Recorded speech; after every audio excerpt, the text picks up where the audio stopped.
Shalom Israel. Before I start, I want to give all glory, honor and praises to Yahweh, Ba'ashem, Yahushai, Bahara, Karkadash. Double honors to the elders and apostles in Israel who rule and teach well, to the Akim on the highways and byways and those pushing this word in truth and sincerity, and to the brothers and sisters in the truth. Now, something I want to touch on quickly, and Lord willing is edifying, is to do with application of the word. You know, there's a number of things we have to try and implement whilst we're in this truth. And one of them is application. You know, the scripture says it, be ye a doer of the word and not a hearer only. And when it comes to brotherly love, sometimes, you know, I said it before, like we tend to regurgitate scriptures. You know, the Bible speaks about, you know, being like a child. And with a child, like when we first came into this truth and we realized we had to keep the commandments, you know, would make the effort to keep them to the best of our understanding, even though we may have been doing it wrong in certain areas. You know, we're still making the effort to apply the things we were learning. But, you know, as we grow, as we get a bit more wisdom, you know, the scripture says knowledge puffeth up.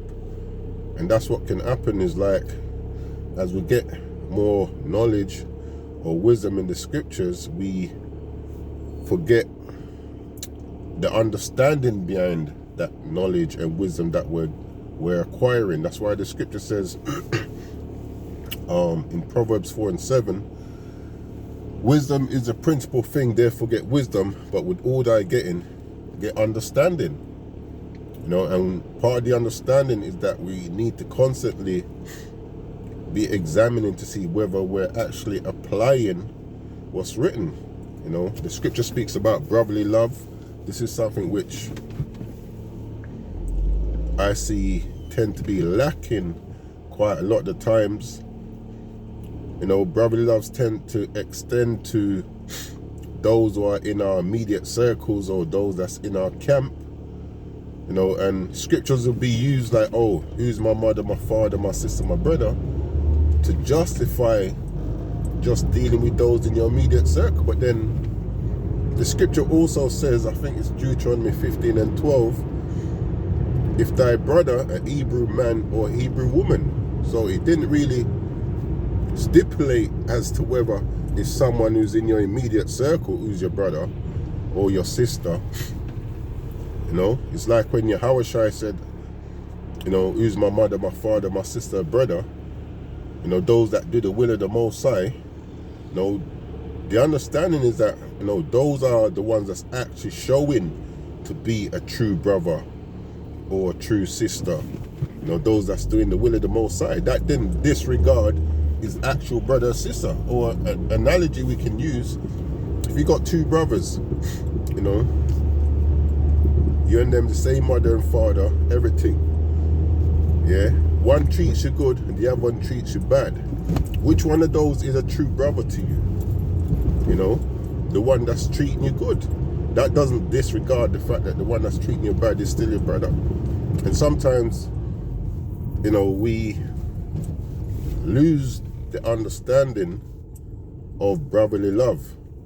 You know, if you and your brother stroke sister have a disagreement, it's down to you as the individual to play your part and apply what the scripture says when it comes to brotherly love.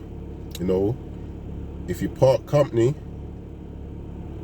you might, you know, contact them, send them a message here and there, how are you doing? I've been in that situation where, you know, I've taught lessons on brotherly love with other brothers, and, you know, we've parted company. And there's two perfect examples.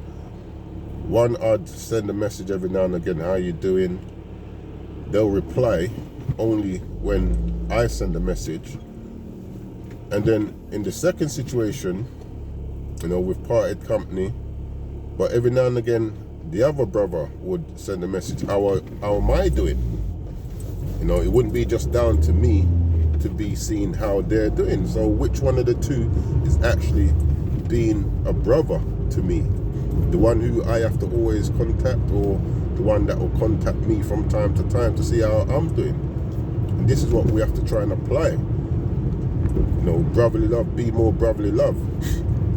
I've seen what's meant to be lessons on correction. Like when we're correcting people, it should be for them to bet themselves, you know, to grow, get back on the right path. But even with that, where the brotherly love is lacking, correction video now becomes putting a brother down or putting a sister down or trying to make them look bad. And it's more a hatred video than a correction video. And the understanding is being lost. You know, Yahushua said, when he was asked which is the greatest commandment, you know, obviously he said, love the Most High with all your heart, mind and soul. That is the first and greatest commandment. But I think a gem that a lot of people miss is when he brought out the second. He said the second is like unto it.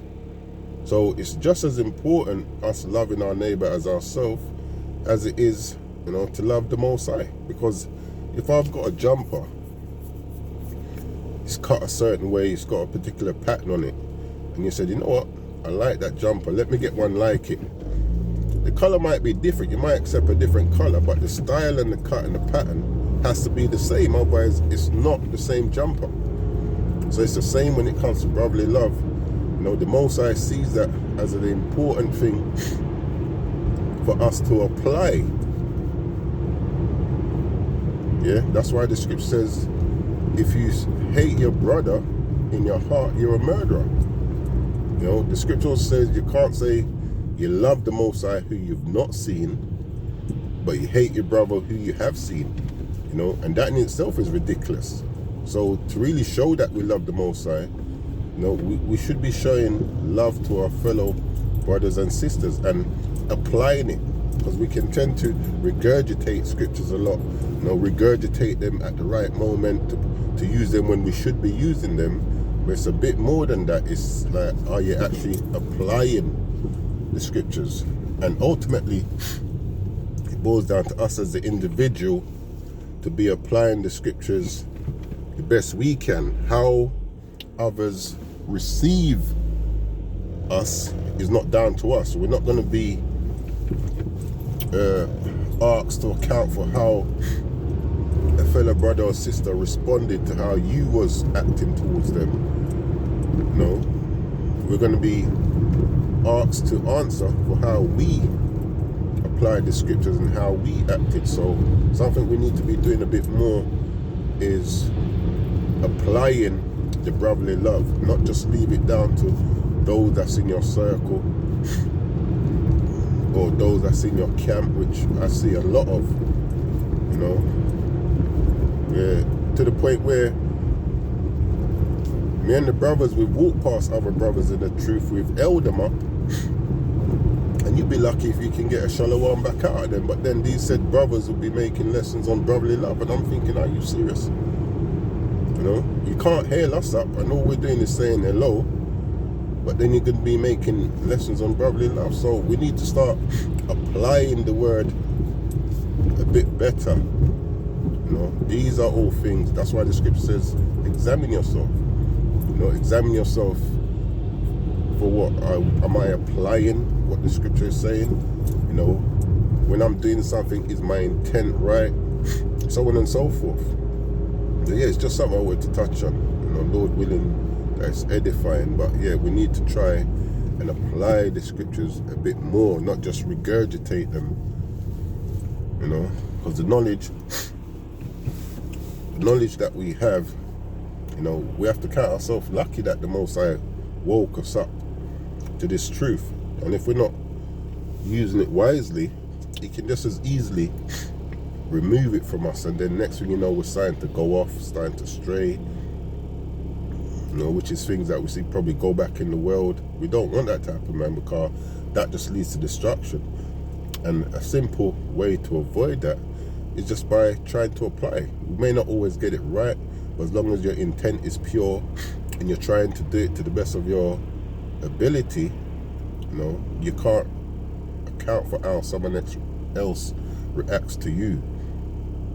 You know, you can only account for how you react. So we have to check ourselves and make sure that we're trying to apply, you know, be ye a doer of the word and not just a regurgitator only. Yeah, but Lord willing, this was edifying. With that, I'm going to close out.